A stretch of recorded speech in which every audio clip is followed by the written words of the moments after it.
राधे राधे दोस्तों, आप सभी कैसे हो। आई होप आप सभी अच्छे होंगे और एकदम बढ़िया होंगे। मैं भी अच्छी हूँ, एकदम बढ़िया हूँ। हाँ, बट ये ब्लॉग जब मैंने बनाया तो ये ब्लॉग मंगलवार का है, उसी दिन का है जिस दिन मैंने कॉर्नर वगैरह साफ़ किए थे। तो कमरा गंदा हो गया था, जैसे डस्टिंग वगैरह करो तो फिर वो धूल मिट्टी हो ही जाती है। तो मैंने सोचा लाओ साथ के साथ मैं कमरा भी झाड़ देती हूँ।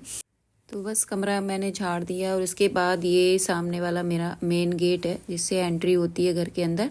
तो मेन दरवाज़ा तो ज़रूर साफ़ करना चाहिए। तो मैंने सोचा लाओ अब धीरे धीरे मैं दरवाजे भी साफ़ कर लेती हूँ। नहीं फिर बहुत ज़्यादा हो जाएगा अगर मैं नहीं करूँगी तो, और मन भी नहीं मानेगा तो फिर एकदम से मैं करूँगी तो वो मेरे लिए ज़्यादा मतलब परेशानी बढ़ जाएगी फिर, क्योंकि घर के भी काम होते हैं इतने सारे, खाना होता है, कपड़ा वगैरह ये सारी भी करके काम होते हैं। तो इसलिए मैंने सोचा चलो धीरे धीरे करना तो है ही। और गंदे घर में नहीं होती है दिवाली, मतलब त्यौहार। हम वैसे भी नहीं रह सकते जब गंदे घर में, तो ये तो फिर दिवाली का त्यौहार है, फिर त्यौहार में तो मन बिल्कुल नहीं मानता है। ऐसे लगता ही है कि मैं कैसे ऐसे गंदे घर में रहूं, और दिवाली का त्यौहार है और मैं अपने घर में गंदे घर में त्यौहार मनाऊं। और दिवाली के दिन मतलब त्यौहार पे तो लोग उससे पहले ही 8-10 दिन, क्या पहले तो 15-15 20-20 महीने भर पहले से ही साफ़ सफाइयाँ हुआ करती थी।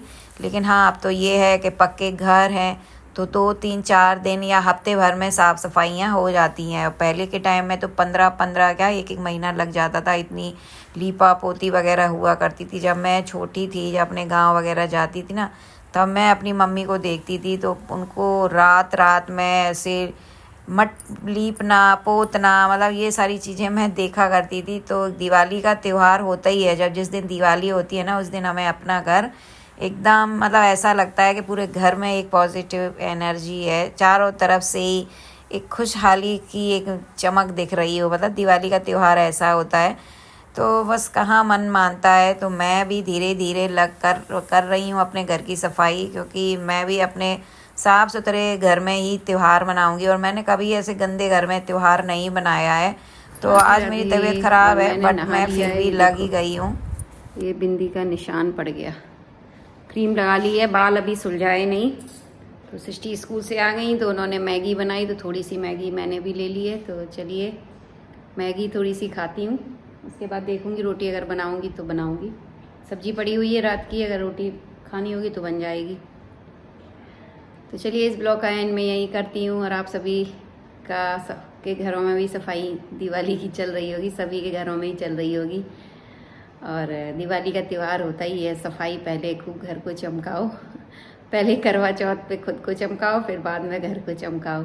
तो चलिए इस ब्लॉग का एंड में यहीं करती हूँ और मिलती हूँ आप सभी से एक न्यू ब्लॉग के साथ। और ब्लॉग अच्छा लगा हो तो एक प्यारा सा कमेंट और लाइक ज़रूर कीजिएगा। तो राधे राधे, जय श्री कृष्णा। हाँ, ये लोग भी खा रही हैं। तो धीरे धीरे घर की सफाई होगी, क्योंकि मेरी तबीयत थोड़ी ठीक नहीं चल रही। तो जितना जितना मुझसे होता जा रहा है उतना उतना मैं करती जाऊंगी। और ये पंखे वगैरह साफ़ तो इन्हीं से ही करवाऊंगी, क्योंकि ये तो मैं नहीं कर पाऊंगी, काफ़ी ऊंचे हैं। और जाला, ये दो काम तो इनसे ही करवाऊंगी। थोड़ी बहुत ये है कि हेल्प करूंगी मैं, लेकिन हाँ ये पंखा तो एक लोग तो साफ़ नहीं कर पाते, क्योंकि एक बंदा ऊपर सफाई करता है तो नीचे से एक बंदा वो कपड़े कभी कुछ वैसे करके दो, सूखा दो, हल्का सा गीला दो, कभी सर्फ का दो, क्योंकि गंदे भी बहुत ज़्यादा हो रहे कपड़े। कपड़े बोल रही है, पंखे। तो चलिए मिलती हूँ आप सभी से, बाय बाय। राधे राधे दोस्तों, आप सभी कैसे हो। आई होप आप सभी अच्छे होंगे और एकदम बढ़िया होंगे। तो ये ब्लॉग है थर्सडे का, बृहस्पति का दिन है। और बस मैं सुबह उठी और मैंने किचन वगैरह क्लीन करने के बाद मैं बाहर आ गई। बाहर का मौसम बड़ा अच्छा लग रहा, और अंदर इतनी गर्मी हो रही है। दिवाली सर पे है और मौसम प्रकृति का कुछ अलग ही हिसाब किताब दिख रहा है। क्योंकि इस मौसम में ना, जब दिवाली आती थी तब इतना मौसम इतना ठंडा हो जाता था कि मतलब शॉल वगैरह भी ओढ़ने लगते थे पहले के टाइम पे। और अब इस बार तो बहुत ही मतलब गर्मी हो रही है। तो बस यहाँ मैं बैठ गई और सब्जी काटने के लिए। तो भिंडी की सब्जी मैं काट रही हूँ। भिंडी मैंने रात में ही धो के रख दी थी, तो बस मैं यहाँ काट लेती हूँ, क्योंकि तुरंत के तुरंत धो और मतलब काटो तो मेरी भिंडी ज़्यादातर बिगड़ जाती है, क्योंकि उसमें वो पानी का लस कहीं ना कहीं रह जाता है। तो मैं करने जा रही हूँ टिफ़िन की तैयारी। तो यहाँ पे ये देखिए भिंडी मैंने काट ली, और ये भिंडी काफ़ी दिन से रखी हैं, क्योंकि मेरे यहाँ भिंडी अब पता नहीं क्यों किसी को पसंद नहीं आती हैं। मैं तो वैसे ये है खा लेती हूँ, मेरा तो ये है कि सारी सब्ज़ी मैं खाती हूँ। बच्चों को पता नहीं क्यों कुछ दिन से, मतलब इस बार मैंने भिंडी बहुत ही कम बनाई, 2-3 बार मैंने बनाई है, तो बस ऐसे ही मतलब खाई सभी ने, बड़ी मुश्किल से खाई हैं। तो बस यहाँ मैं सिटी के टिफ़िन की तैयारी करने जा रही हूँ। तो सिटी तैयार हो गई हैं, ये अपना बॉटल वगैरह अपनी पानी की भर रही हैं, और यहाँ पे मैंने भिंडी में तड़का लगा दिया है। तो भिंडी डालने के बाद बस मैंने नमक डाला है, और बस मैं मसाले डाल दूँगी सारे, जो भी हल्दी धनिया जो भी बेसिक मसाले होते हैं। और भिंडी की सब्ज़ी मैं प्याज से कम तड़का लगाती हूँ, लहसुन है, हींग है, मेथी है, और साबुत मिर्च से मैं तड़का लगाती हूँ। और आप लोग बताना कि आप भिंडी में किस चीज़ का तड़का लगाते हैं। जैसे बहुत सारे लोग जीरा का तड़का लगा देते हैं, बहुत सारी सब्जियों में जिसमें जीरा डलता भी नहीं है उसमें भी जीरा का तड़का लगा देते हैं। बट जैसे जो सब्ज़ी जैसे भिंडी है, बैगन है, ये इसमें मतलब कहते हैं ना वो बादी का होता है ना, तो उसमें हींग और मेथी का तड़का लगता है। तो बस यहाँ मैंने भिंडी की सब्ज़ी छौंक दी है, और साथ में मैंने तवा चढ़ा दिया है। तो बस मैं रोटी बना देती हूँ। पराठा सिस्टी नहीं ले जाती हैं, ज़्यादातर रोटी ही ले जाती हैं। पराठा जब भी ले जाती हैं ये तो भरा हुआ पराठा ले जाती हैं। और यहाँ पे मैं इनके ऊपर गुस्सा रही हूँ, मतलब चिल्ला रही हूँ सिस्टी के ऊपर, क्योंकि मैं हमेशा कहती हूँ कि स्कूल से आओ तो अपना टिफ़िन निकाल दो। मैं इतने काम में व्यस्त रहती हूँ कि मुझे नहीं टाइम लगता कि मैं इनके बैग से टिफ़िन निकाल। बर्तन रात में मैं धुलती हूँ या शाम को धुलती हूँ, तो वो टिफ़िन वगैरह धुल के रख जाए ना तो वो सही रहता है। सुबह के टाइम एक टिफ़िन की वो टेंशन नहीं रहती है, और सूख भी जाते हैं टिफ़िन अच्छे से। तो अब मैंने अभी इसके टिफ़िन धोए हैं, तो बस मुझे गुस्सा आ रहा है कि मैंने कहा आज मैंने धो दिया, अब अगली बार से अगर टिफ़िन नहीं निकाला तो मैं नहीं धोऊंगी और तुम्ही से धुलवाऊंगी। तो साथ दोनों टिफ़िन मैंने धोए, और अभी मैंने फिर इनको पहुँचे। तो वो जैसे धुल के रख दो तो सुबह के टाइम फिर इतने काम होते हैं जल्दी जल्दी कि फिर वो टाइम की वैसे भी मतलब कमी रहती है, 7:30 से पहले ही बस आ जाती है। तो मुझे फिर वो रहता है कि अपना काम मैं ज़्यादा से ज़्यादा काम रात में ही निपटा के रख देती हूँ, जब इनको स्कूल मतलब स्कूल के लिए कि मतलब हाँ सुबह नाश्ता में क्या रखना है, क्या ले जाना है, सारी तैयारी करके रखती हूँ। क्योंकि होता है कभी कभी सुबह के टाइम तबीयत इतनी नहीं सही होती है, तो तैयारी है तो फटाफट टिफ़िन लग जाता है। अब पता चलता है कि टिफ़िन ही नहीं धुला है, तो मैं इसी वजह से इन पे चिल्ला रही थी। और बस यहाँ पे ये कुछ खा के नहीं जा रही, इनको भूख नहीं है, तो मैंने कहा कि चना और गुड़ खा लो। तो एप्पल मैंने कहा एप्पल खा लो, तो एप्पल नहीं खाना है, एप्पल मतलब टिफ़िन में रख के ले जाना है स्कूल।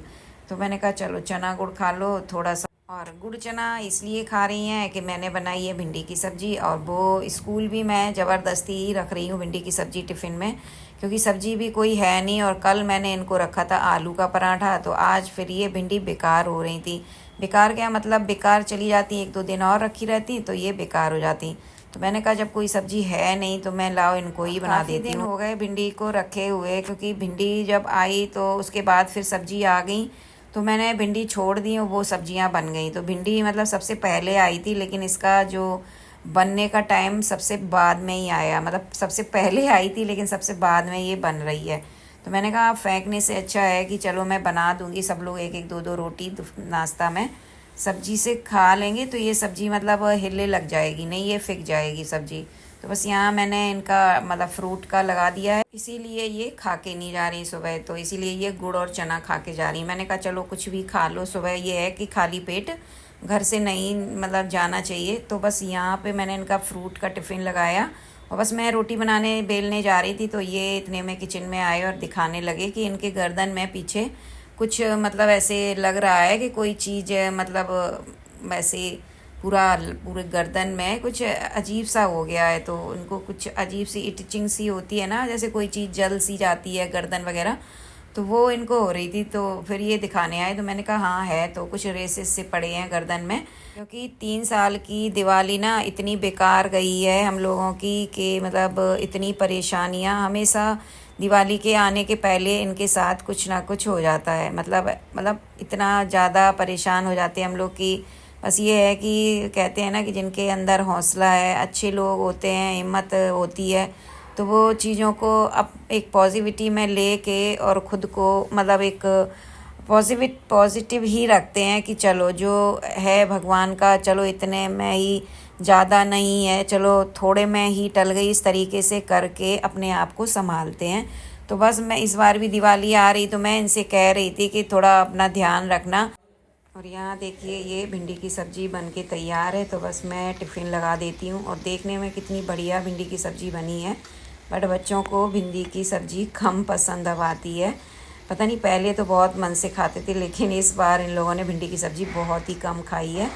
तो और मतलब होता है ना, जब आपके साथ जीवन में एक दो घटनाएं ऐसी हो जाती हैं तो वो चीज़ हमें हमेशा ज़िंदगी भर याद रहती है। कैसे कि जैसे कि कहते हैं ना कि दूध का जला छाछ भी फूंक फूंक के पीता है, मतलब वो इतना डर जाता है तो वो कि छाछ भी, वो ठंडी छाछ को भी फूंक फूंक के पीता है। तो बस वही मैं इनसे सतर्क रहने के लिए कह रही थी कि दिवाली के आसपास 2 बार हम लोगों ने पहाड़ जैसी परेशानी झेली। और पर्दे तो जब परेशानी आती है उस समय तो हम ये है कि उसमें ही लग जाते हैं, लेकिन जब हम उसके बारे में सोचते हैं तो एक तब हमें जाके कुछ पता सा चलता है कि मतलब। तो मैं इनको वही समझा रही थी कि जब हमारे साथ पहले कोई घटना अचानक से घटती है तो हमें इतना समझने का और उस पर गौर करते नहीं है, क्योंकि हमारे साथ पहली बार चलो ऐसा हुआ है, होता है, मतलब हम ऐसा सोच के उसको टाल देते हैं। बट वही सेम जब आपके साथ दोबारा ऐसी घटना हो तो हमें ज़रूर उस पर ध्यान देना चाहिए। होता है ना कि कभी कभी किसी का, जैसे जनवरी का महीना में वो बहुत ज़्यादा बीमार पड़ता है, किसी का जनवरी का महीना बहुत अच्छा होता है, हमेशा जनवरी के महीने में ही कोई बीमार पड़ता है। तो हमें हमेशा फिर थोड़ा सा इग्नोर नहीं करना चाहिए, थोड़ी सतर्कता बरतनी चाहिए ताकि हम मतलब उन सब चीज़ों से बच सकें। तो वही मैं इनको थोड़ा समझा रही थी कि ध्यान रखो, दिवाली के आसपास तुम्हारे ऐसे अक्टूबर का महीना ज़्यादा मतलब ऐसा होता है। तो वही ये गर्दन का दिखा रहे थे, तो मैंने कहा चलो दवाई वगैरह लो, देखो ठीक हो जाएगा, डॉक्टर को दिखाओ। तो बस यहाँ मैं सृष्टि के बाल मतलब बना रही थी, और मैंने सृष्टि के और पीहू दोनों लोगों के बाल कटिंग करवा दिए हैं, क्योंकि सृष्टि के तो बहुत ज़्यादा लंबे हो गए थे और सर्दियाँ भी आ रही थी। तो चलिए इस ब्लॉग का एंड में यहीं करती हूँ दोस्तों, और मिलती हूँ आप सभी से एक न्यू ब्लॉग के साथ। ब्लॉग अच्छा लगा हो तो एक प्यारा सा कमेंट लाइक ज़रूर कीजिएगा। तो राधे राधे, जय Shri Krishna, bye bye, love you, take care.